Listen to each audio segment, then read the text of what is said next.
Today's webinar is on an important topic that's not talked about very much, but affects a growing number of children in the United States, children of incarcerated parents. We're fortunate today to have with us Kristen Turney. Kristen is an assistant professor of sociology at the University of California, Irvine, and she's going to present some findings from her research on the well-being of children of incarcerated parents.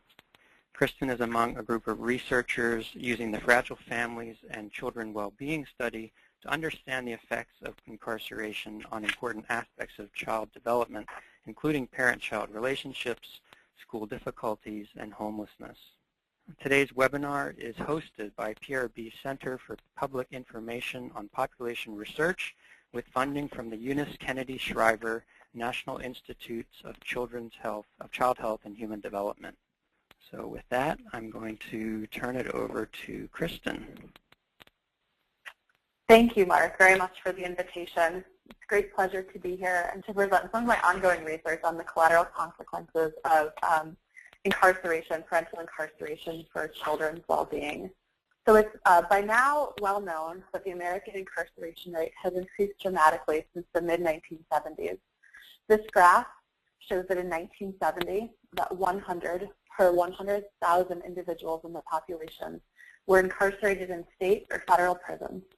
Today, that number stands at about 500 per 100,000. When you consider only men, it's at 900 per 100,000. And if you were to consider only black men, around 3,000 per 100,000. And this number says nothing about the men who are incarcerated in local jails, who comprise a substantial proportion of the incarcerated population, and nothing about the men who have been recently released back to their families and communities. It's also important to note that these high incarceration rates are really something that's unique to the United States. The rapid growth in mass incarceration in the U.S. means that a historically unprecedented number of children experience parental incarceration, and mostly paternal incarceration, which is what I'm really going to focus on today. More than 2.6 million children currently have a parent incarcerated in federal prison, state prison, or jail, and most of them for nonviolent offenses. And as many of you very well likely know, paternal incarceration is extremely unequally distributed across the population. This graph here shows the percentage of children born in 1990 who experienced paternal incarceration by age 14. Even among the most disadvantaged white children, children with fathers who dropped out of high school, paternal incarceration is far from commonplace. About 7% of these children experience paternal incarceration by age 14. And this is in stark contrast to the more than half of black children whose fathers dropped out of high school who experience paternal incarceration by age 14. So given the absolute number of children affected by paternal incarceration, together with its unequal distribution across race, ethnic, and socioeconomic groups, scholars across sort of an array of disciplines, sociology, economics, psychology, have developed a strong interest in understanding the intergenerational consequences of mass incarceration. There's really been a lot of interest in this topic recently, and by and large, this growing population-based literature documents that paternal incarceration is associated with deleterious outcomes, educational outcomes, behavioral outcomes, and health outcomes for children with incarcerated fathers, comparing children with incarcerated fathers to their counterparts. And some of this research suggests that mass incarceration has emerged as a mechanism of stratification among children. So grounded in sort of the life course perspective and developmental perspective, and the proposition that individuals sort of live interdependently of one another, it's quite possible that incarceration is a turning point in the lives of fathers that has cascading consequences for their children. There are a number of plausible reasons to expect that the incarceration of a father may have negative consequences for children. So it's possible that paternal incarceration and the removal of a father from the home and the trauma associated with that may have a direct negative effect on child well-being. But there's also at least 4 indirect pathways through which paternal incarceration may lead to deleterious outcomes for children. So it's well known on average that incarceration reduces family income and increases economic hardship. We know that incarceration places strain on the parental relationship, facilitating relationship dissolution and conflict among those who remain together. We know that incarceration impairs both mothers' and fathers' parenting and increases mental health problems among both the incarcerated and those connected to them. And all of these factors, family income, relationship instability, parenting, and mental health, are well-known predictors of children's well-being. So we can sort of see sort of all of these spillover effects that paternal incarceration may have on family life and then in children. And so this literature, sort of growing literature on the effects or consequences of paternal incarceration, most of it, it's growing quite rapidly. But the vast majority of it is really focused on one very important question, which is, does paternal incarceration does paternal incarceration affect children above and beyond characteristics that are correlated with paternal incarceration, such as poverty, residence in poor neighborhoods, father's criminal activity? And this is a really important starting point. And I've contributed some of this literature, so I don't want to sort of throw the baby out with the bathwater. But it also means that our understanding of paternal incarceration and how it affects children is a little bit incomplete. So today I'm going to tell you about some newer research, some stuff that I'm working on now, which is sort of related to the following. So it's this idea that these relationships between paternal incarceration and children's well-being is likely more complicated than just looking at sort of, does paternal incarceration have a negative effect? So it's important to understand the heterogeneous consequences. So which children are most affected by paternal incarceration? We also really want to understand the time-varying consequences. So at what point in children's life course does paternal incarceration matter most? And then finally, what are the mechanisms of risk and resilience? Why does paternal incarceration affect children? What children are resilient and why are they resilient? And sort of understanding these three things can really help us sort of more broadly understand how paternal incarceration can contribute to this intergenerational transmission of inequality. And so today I'm really going to focus on this first point, heterogeneity. So I'm going to talk about, I'm going to explicitly look at heterogeneity or variation, differences, by the social context that shape children's likelihood of experiencing paternal incarceration. So in this literature, and many people are probably thinking this, there's been a lot of talk about the selectivity of children into experiencing incarceration, the incarceration of a father.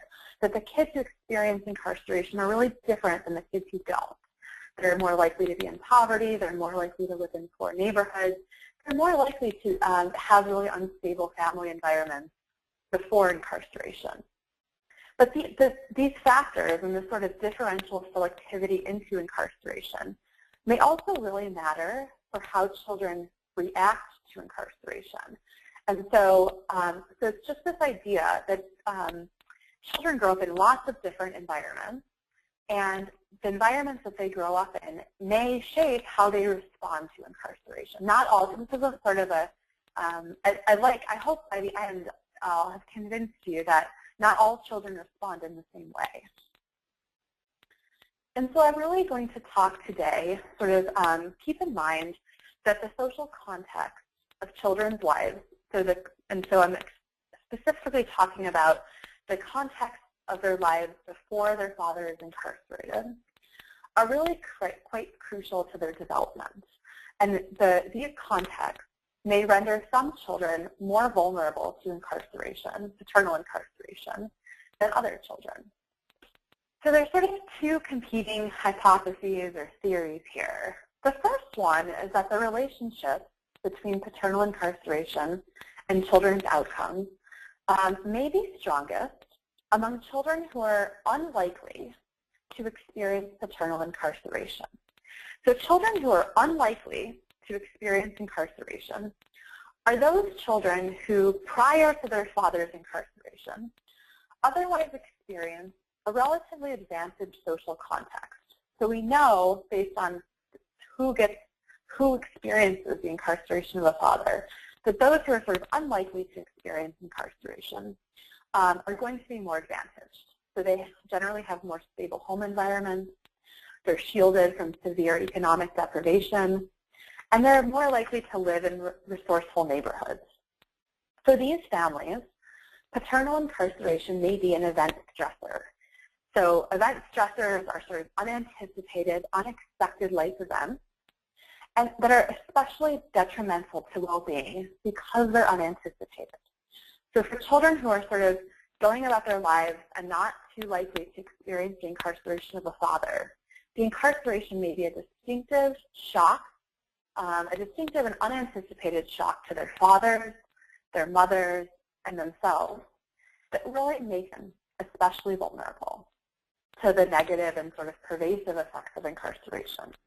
It also may be that some of these mechanisms, so economic well-being or impaired parenting, are going to be more sort of, those sort of spillover effects might be more consequential for children who are sort of otherwise advantaged.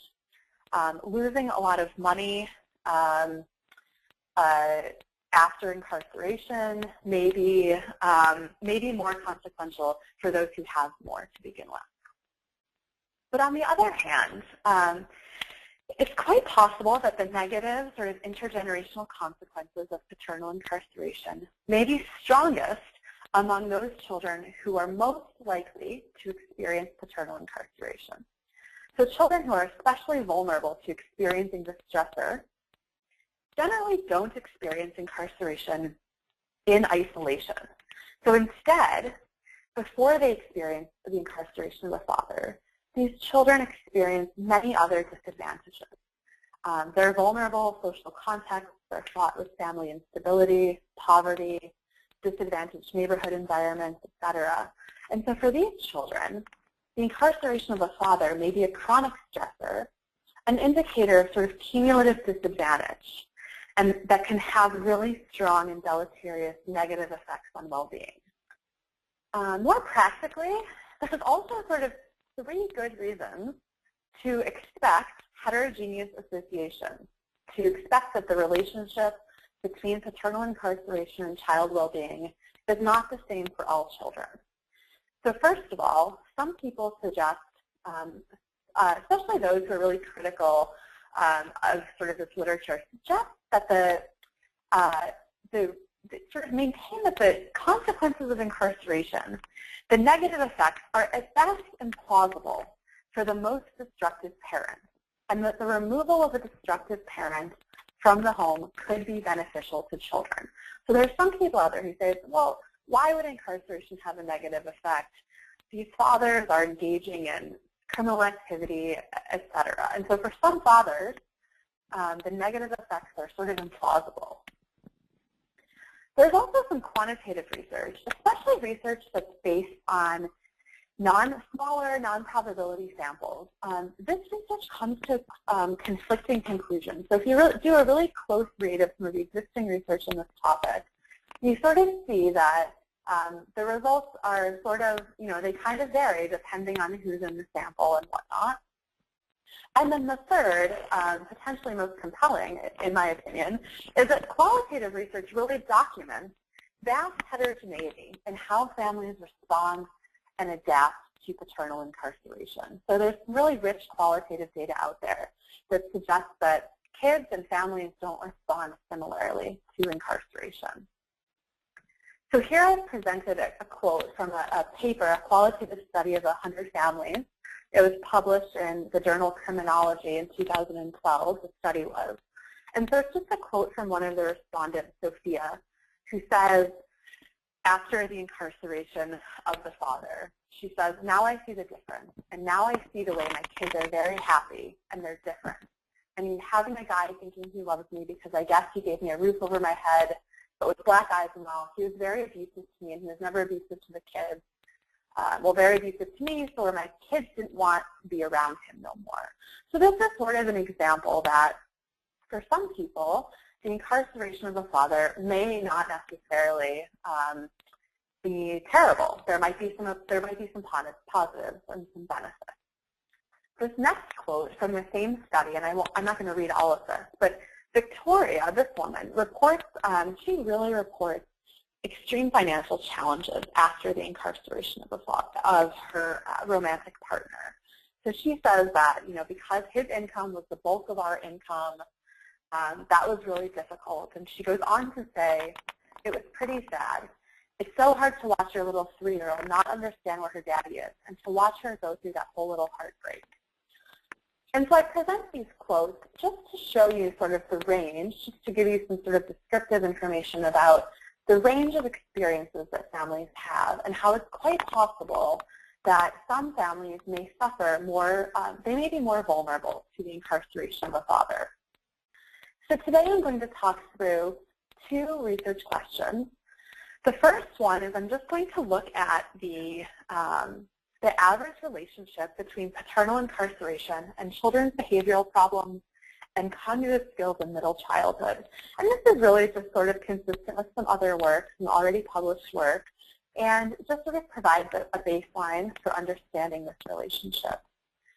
And then the second research question is, what are the heterogeneous relationships between paternal incarceration and children's behavioral problems and cognitive skills in middle childhood, so when children are 9 years old? And this, so I'm going to look at sort of which children are most vulnerable to the effects of paternal incarceration. I'm going to use data from the Fragile Families and Child Wellbeing Study, which is a cohort of nearly 5,000 children born to mostly unmarried parents in urban areas in 1998 and 1999. These data are sort of an excellent source for understanding how paternal incarceration affects families. They're longitudinal, they're broadly representative and population-based. They include information about both paternal incarceration and child well-being. There's a large number of ever incarcerated men. So the sample is a sample of mostly unmarried parents. So, and by default then, so it's a sort of more disadvantaged sample than would be a nationally representative sample. And so it's sort of a disadvantaged sample, and because it's disadvantaged, there's a large number of ever incarcerated men. And in some previous work, I found that these men have demographic characteristics that are quite similar to fathers who are incarcerated in local jails, state prisons, and federal prisons sort of nationally. And then finally, these data include extensive information about both parents and children. So you can see here that the sample is a little bit disadvantaged. So the age at first birth on average for mothers is 21 years. About half of the sample are non-Hispanic Black. About a fourth are Hispanic. Most mothers don't have education. Nearly 60% of mothers don't have education beyond high school. And you see that there are some married folks in the sample, so it's not exclusively a group that was sort of unmarried at baseline, but only about 29% of mothers and fathers were married at baseline. I should also say that about 32% of these fathers experienced incarceration prior to the children's first birthday. So sort of before their kids are even born, these fathers have experience with incarceration. And I'm going to look at five measures of children's outcomes. I'm going to look at 2 indicators of children's behavioral problems, internalizing and externalizing behaviors measured by the CBCL. And then I'm going to look at 3 indicators of children's cognitive skills. So their reading comprehension and their math comprehension, both measured by the Woodcock-Johnson test of achievement, and their verbal ability, which is measured with the PPVT, Peabody Picture Vocabulary Test. I'm going to look at the measure, sort of the key independent variable here is paternal incarceration. And what this measure captures is any incarceration after the 1-year survey and up to and including the 9-year survey. So I should have said earlier, actually, that But the survey, there's 5 waves of the survey.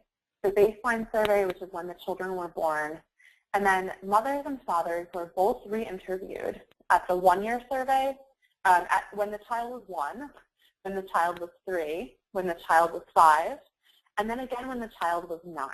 So I'm going to look at any incarceration that happened sort of in the kid's life, basically. So incarceration between, so when I say the 1 and the 9-year survey, it's basically between children's first and 9th birthdays, basically.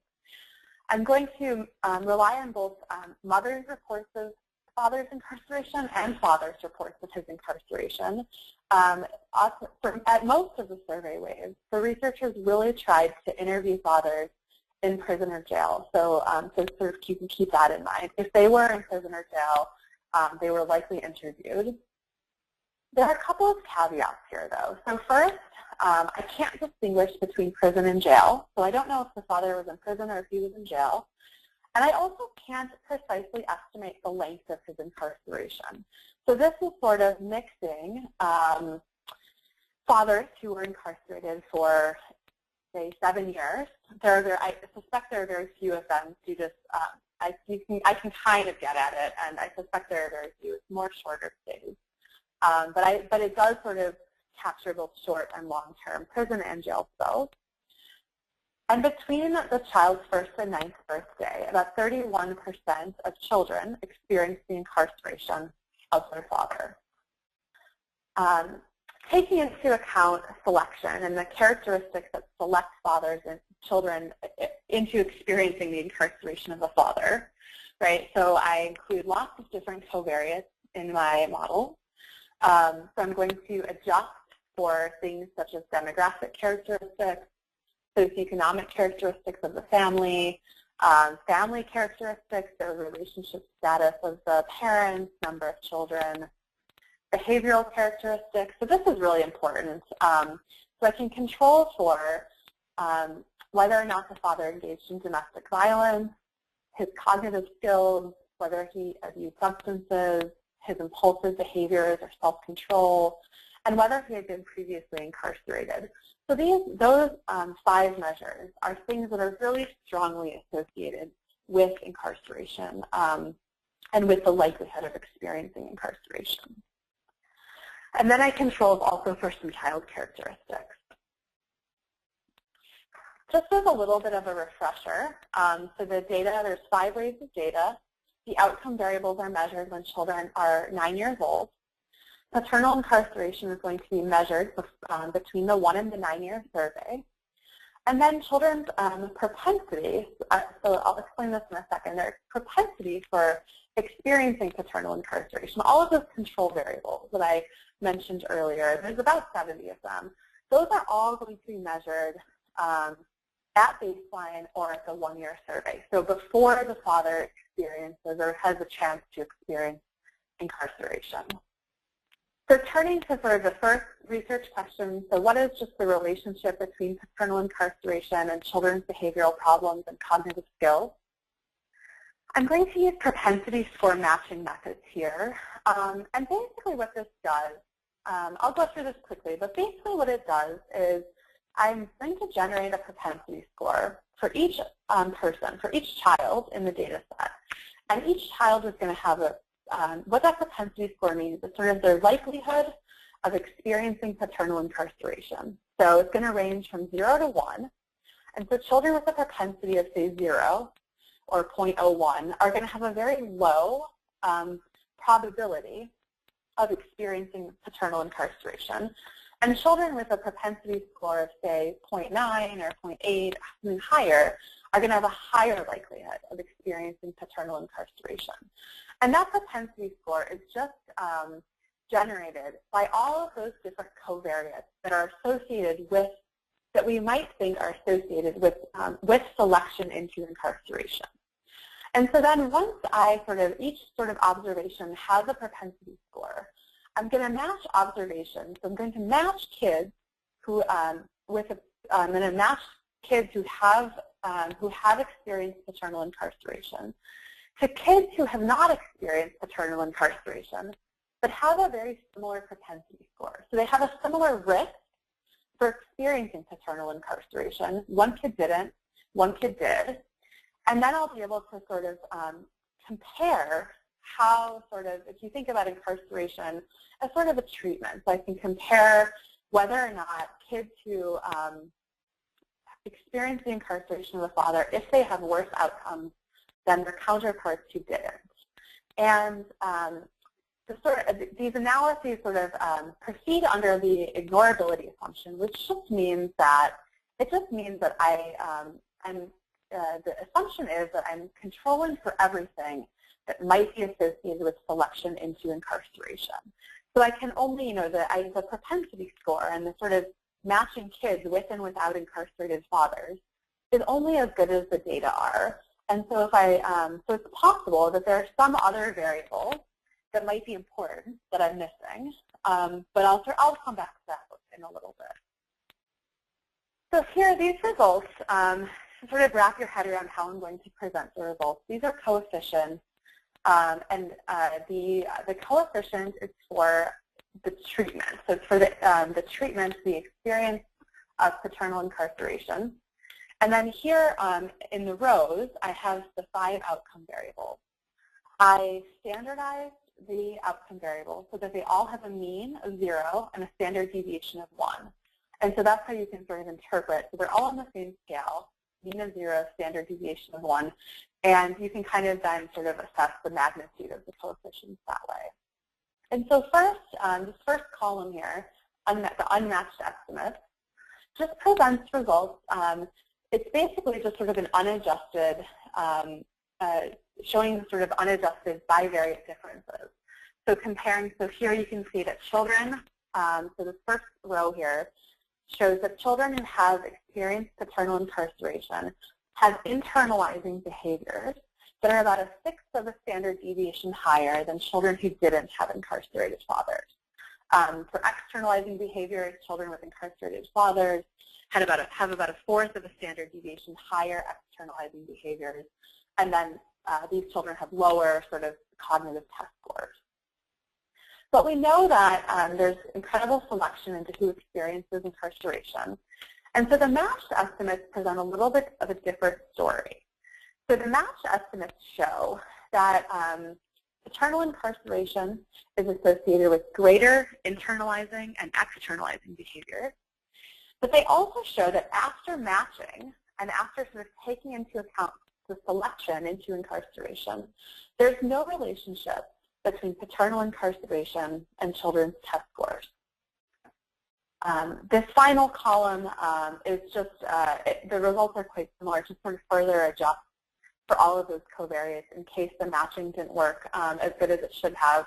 But you see that the coefficients are almost identical, so the matching worked. And so sort of in sum, these results show that paternal incarceration is associated with behavioral problems in middle childhood, so at age 9, but are not associated with test scores in middle childhood. Turning to sort of the second research question, what are the heterogeneous relationships between incarceration and children's behavioral problems and cognitive skills in middle childhood? So here what I'm going to do is I'm going to look at the effects of incarceration for 3 groups of children. So I'm going to use so this approach sort of considers how the relationship between paternal incarceration and children's outcomes varies by their propensity for experiencing incarceration in the first place. So I'm going to group these children into 3 different groups. So in stratum 1 is going to be children who have a propensity score between 0 and 0.2. So basically you can kind of think about it as they have a 0 to 20% chance of having an incarcerated father. Children in the second stratum are going to be, they're going to have basically a 20 to 40% chance of experiencing incarceration. And then children in that third stratum are going to have a high probability, a high likelihood of experiencing paternal incarceration. So they're going to have between about a 40% and an 80% chance of experiencing incarceration. And there was nobody with higher than an 80% chance. And so these cut points are sort of chosen mostly because they're natural cut points, and they allow for a relatively similar number of children in each of the three groups. So we've got these children with a low likelihood of experiencing paternal incarceration, children with a moderate likelihood of experiencing paternal incarceration, and then children with a high likelihood of experiencing paternal incarceration. And then I'm going to do, so within each of those three groups, I'm going to estimate the effect of paternal incarceration. And then I'm going to look at the differences across stratums. So are there statistically significant differences between stratums 1, 2, and 3? And are children in, say, stratum 1 more likely to have negative effects than children in, say, the other two stratums? And so conceptually, if you're familiar with interaction terms, this is really similar. It's really similar to estimating an interaction term. But an interaction between, say, paternal incarceration and poverty. But instead of interacting paternal incarceration with just one covariate, this method takes into account the full sort of observed social context that shapes children's likelihood of experiencing paternal incarceration. Because remember, all of those covariates that are going into predicting the propensity score. So it's sort of taking into account the full sort of context of children's lives. And I have some, this may sort of give you an idea of sort of who is in each of these stratums. So before presenting the results from the models, I thought it would be important to show you who is in each of these groups. And this is just sort of a partial list of some of the covariates across each of the three stratums. So so first of all, in stratum 1, about 21% of mothers are non-Hispanic Black. In stratum 2, this number is 56%, and in stratum 3, this number is 74%. So mothers in stratum 1 are going to have older ages at first birth. They're going to be more likely to live with both of their biological parents at age 15. They have higher levels of education. They're less likely to have just a high school diploma. They're less likely to live in public housing, less likely to receive welfare, less likely to be living with their own parents, less likely to be living in poverty. So mothers in stratum 1, about 21% of them have household incomes below the poverty line, compared to 41% in stratum 2 and almost 70% in stratum 3. Many of these mothers are living with the father before he's incarcerated. They report high relationship quality. They're less likely to report depression. Fathers are sort of unlikely to be engaged in domestic violence, unlikely to have substance abuse problems, have lower impulsive behaviors, higher cognitive abilities, and they're going to be less likely to be previously incarcerated. And so taken together, based on these sort of demographic and socioeconomic characteristics, children in stratum 1, those with the lowest likelihood of experiencing paternal incarceration, they're really the most advantaged prior to experiencing incarceration. Children in stratum 2 are sort of moderately advantaged, and children in stratum 3, those with a high likelihood or a high propensity for experiencing paternal incarceration, are the most disadvantaged. But before I move on, I just want to point out that the nature of this sample, so this sample, because it's a sample of mostly unmarried parents, it's really a quite disadvantaged sample. And what that means then is that, the children in stratum 1 are really not that advantaged.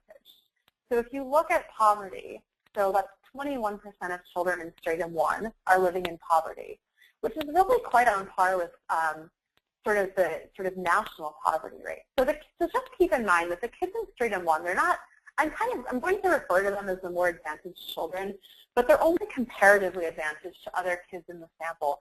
They're not actually very advantaged in terms of other sort of characteristics, at least compared to maybe what you would see with a national sample. So keep in mind that this overall is a really pretty disadvantaged group. And so here again, I'm presenting the coefficients, and these are sort of all of the coefficients after matching. And so again, I've got the five sort of outcome variables. And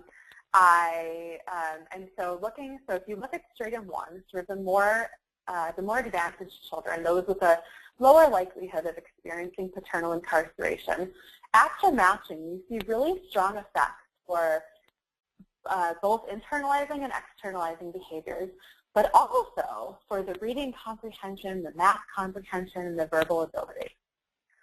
Turning to stratum 2, children with sort of a 20 to 40% chance of experiencing paternal incarceration. Paternal incarceration is associated with greater behavioral problems, but there's no relationship between paternal incarceration and test scores. And then in stratum 3, the children with between a 40% and an 80% chance of experiencing paternal incarceration, we basically see no, at least statistically significant effects here, except for with respect to externalizing behaviors. So children in this stratum still have, there's still a negative effect on their externalizing behaviors.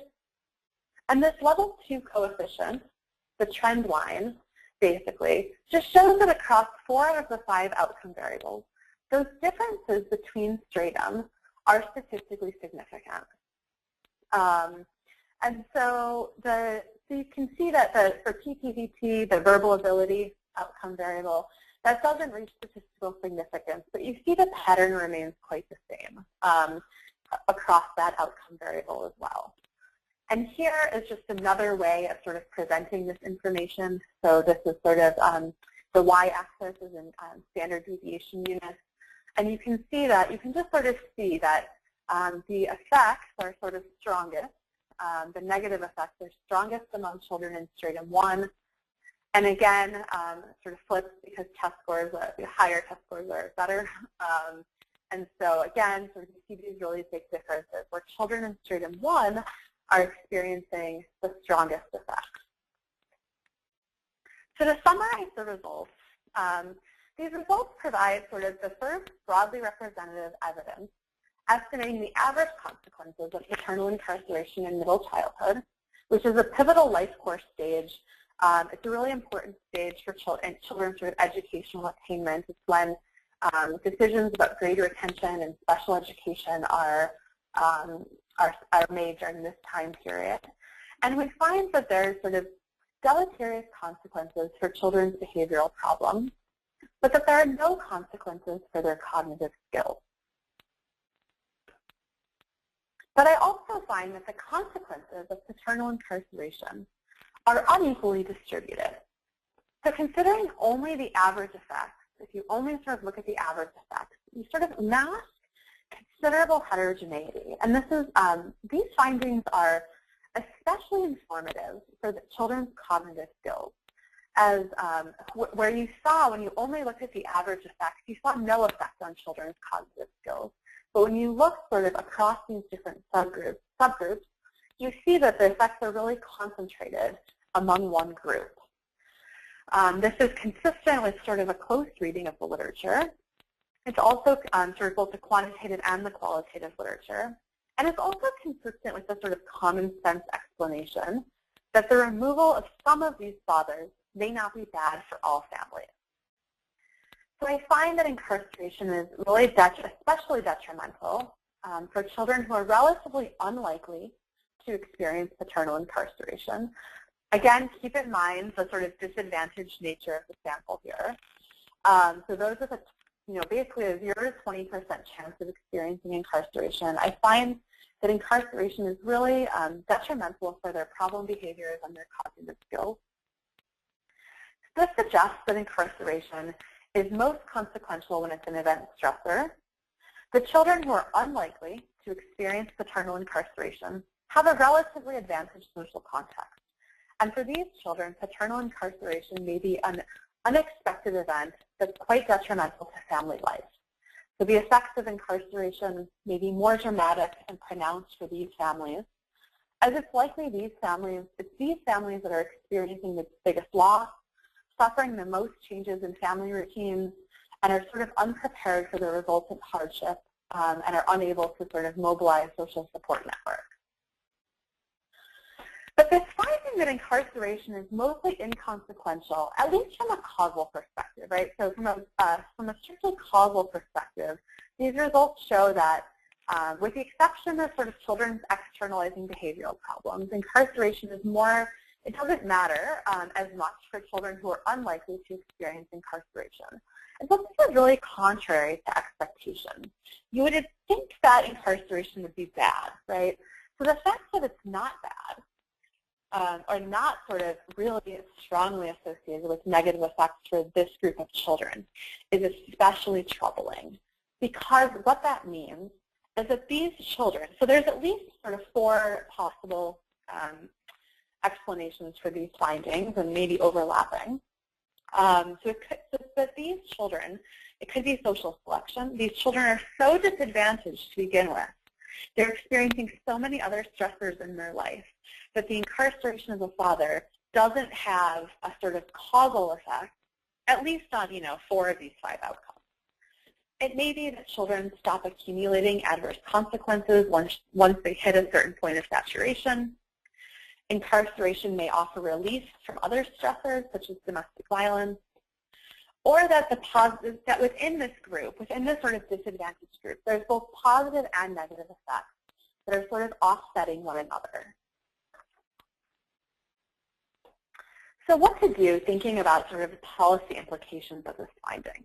So basically this suggests that maybe we don't necessarily need a one-size-fits-all policy for thinking about this really vulnerable, disadvantaged group of children. And that instead we really need to think about tailoring policies because children have different needs. Children respond differently to paternal incarceration. And so some policies that work for some children might not work for others. And so for this group with a relatively low propensity for experiencing paternal incarceration, they may benefit from reducing incarceration rates. It may be that relying on criminal justice interventions other than incarceration for low-level offenders might be a good thing, with an emphasis on decriminalizing possession of marijuana and other petty offenses. And for these children, family interventions, so what I didn't present was some work that shows that really the reason, among this group, the reason why incarceration is detrimental really has to do with the sort of the deterioration of family relationships. And so these interventions, family interventions that can support parental relationships, that can support mother's parenting while father's away and when he returns back to family life, and sort of increased cooperation and support among children's caregivers may be especially crucial for this group. And for children with a really high propensity for experiencing paternal incarceration, the key takeaway point here is that this is a really, really disadvantaged group. So the fact that incarceration doesn't matter as much, from a causal perspective at least, the reason it doesn't matter is because incarceration has become so ingrained in these families and communities. And so thinking sort of through the disadvantaged nature of this group is really quite important. Policy may focus on issues that disproportionately affect these children, such as poverty, substance abuse among parents, and domestic violence. And so thinking through all of these factors that sort of select these children into experiencing incarceration in the first place may be the way to go, or one way to go, for sort of helping these children sort of have better lives, right? And so the thing I didn't show you is that these kids, their test scores are really low, their behavioral problems are really high. This is a really disadvantaged group, and because incarceration isn't as consequential for this group, does not mean that this is a group that is not really worthy and right for policy intervention. And so in conclusion, I just want to highlight the fact that paternal incarceration has really complicated intergenerational consequences. More generally, research on family inequality and social stressors, other stressors that affect children, such as divorce, family instability, residential mobility, really consider differential selection into the treatment. We're really good at thinking about selectivity into treatments and into sort of states, but we're not that good about thinking about how people respond differently to different treatments and how, say, incarceration may have different effects for different people. And then finally, as incarceration is really concentrated among the most disadvantaged subgroups of the population, it's likely that incarceration increases inequality among all kids, but may especially increase inequality among children for whom incarceration is unanticipated. Here I've provided some additional resources, mostly review pieces, a couple of books though as well on this topic in case you're interested. And with that, I'll conclude, and thank you for listening. Great. Thanks very much, Kristen. A lot of great information there, and I think some important policy implications as well. We do have a few questions that have come in, and so we have about 10 more minutes. We can try to get through most of these, I think. Okay. And the first one is really a broad question about incarceration in general. Is it your sense that that incarceration is primarily a racial issue or a class issue? And that may be broader than what you addressed in your research, but. Yeah, that's a great question. And so I'll throw the caveat out there that it's broader. It is broader than I've sort of addressed in my research. My sense is that it's both. And I think that I think it's both. I mean, I think it's both. And these things in the United States, race and class, really do operate quite together. And I think it's absolutely sort of both. What do we know about how contact with an incarcerated parent, for example, visitation, might impact the well-being of children? Yeah, that's a really great question. So a couple of things. So Joyce Arditi has done some really great work looking at sort of contact and how contact matters. And I hope I'm not misrepresenting her findings, but I think that she would sort of conclude that it does matter and it can be a really positive thing for children. In terms of sort of thinking about more nationally representative sort of survey data, one of the problems with a lot of the work on incarceration and children's outcomes is that there really isn't any studies that have been sort of explicitly designed to study the effects of incarceration on children.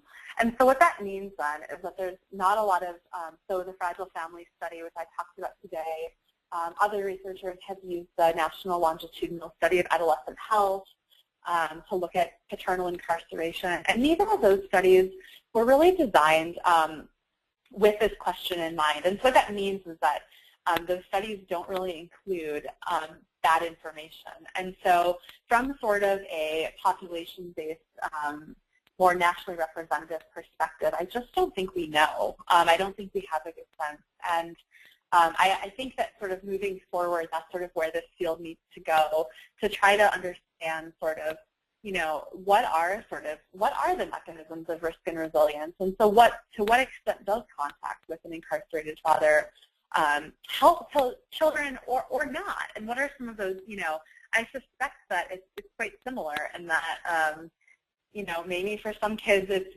positive, but for other kids it's traumatizing and really challenging emotionally. So I think we need to sort of head that way. Okay.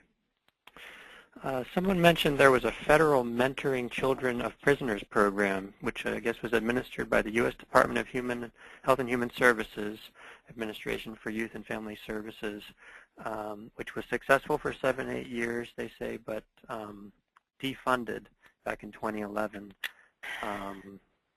And so this person they're currently working with Chuck Schumer in New York State to get the program funded. Do you know about that program? Do you feel like that type of mentoring program might be useful? Or do you have any advice in terms of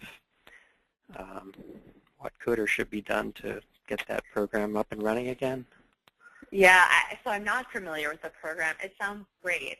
It sounds wonderful, and we're in such a tough funding climate, and right. So that's a real shame that program has been defunded.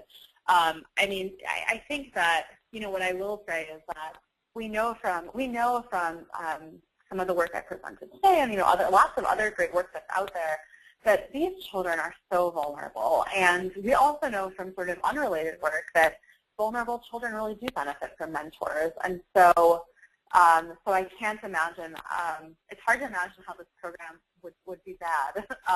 Mm-hmm. And it seems like it would sort of, increase the, life chances of these children who are really a disadvantaged group. Mm-hmm. There's a couple of questions about mothers' incarceration and the potential effects on children's well-being. Do you know if there's been any research on that? I know that women in prison has gotten more press attention in recent months, but anything about the well-being of kids? Yeah, that's a great question. There is some work. There is some work looking at maternal incarceration. I'll plug my own work first. So I have a little bit of work with one of my co-authors, Chris Wildeman, who's at Cornell University, and we've used the Fragile Families data to look at the effects of maternal incarceration on children's outcomes. And so in Fragile Families, about 8% of mothers have experienced incarceration between, again, sort of the ages of children's ages 1 and 9. So 8% is quite high. I mean, the thing with maternal incarceration or women's incarceration generally, and I should have started there, is that it affects fewer children because more men or fathers are incarcerated than mothers. But rates of women's incarceration have increased more rapidly than rates of men incarceration. And so this is sort of something that is sort of, I think, on the minds of a lot of people. The other thing with the differences between maternal and paternal incarceration is that with maternal incarceration, most kids are living with their moms before their moms are incarcerated. And so what that means then is that means the child then has to usually find a new, there has to be a new caregiver for the child. Sometimes the grandparents, sometimes the child or other family members, sometimes the child is sent to foster care. And so the instability that these kids experience is really quite strong. And, with respect, in contrast, I think, to paternal incarceration, where some of the kids are living with their dads, some aren't. And, most kids still remain living with their moms once their father is incarcerated. So, the instability that kids, I think kids of both moms and dads incarceration, right, have a lot of instability, but I think the instability is even higher with moms. And anyway, I was sort of loop back around to the findings from the Fragile Families data. We actually come to quite similar conclusions as I did here, actually. So finding that sort of at an average level, there's not strong sort of causal effects of incarceration because these kids are so disadvantaged to begin with. But there's a lot of variation, and so that some kids are more affected than other kids. Mm-hmm. Okay, here's a question about when parents have a history of drug abuse or violent or dishonest behavior, their children may be burdened not only by a less than ideal home environment, but this person also notes there could be genetic factors involved that may incline these kids towards emotional stability, learning disabilities, and they wonder if it's possible that those factors, rather than or in addition to the fact of incarceration, might account for some of these observed differences. Yeah, that's a great question, and that sort of the genetic factors is a little, to be honest, it's a little outside the scope of my expertise. But I suspect when I said earlier, that there may be some sort of unobserved characteristics, so some factors that I'm not measuring that if I could measure them, might change the results. And I think that genetics could be one of those factors. Okay.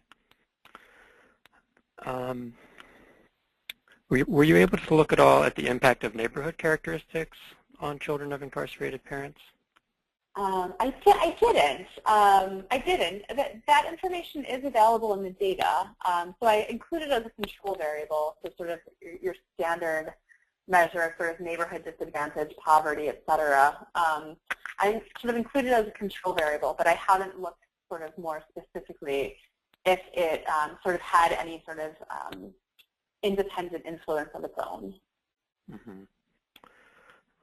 We probably have time for a couple more questions here. Why do you think that the parental incarceration had a bigger impact on the internalizing and externalizing behavior as opposed to test scores? Is it possible that these behaviors may have influenced the test scores among those who were least likely to experience parental incarceration?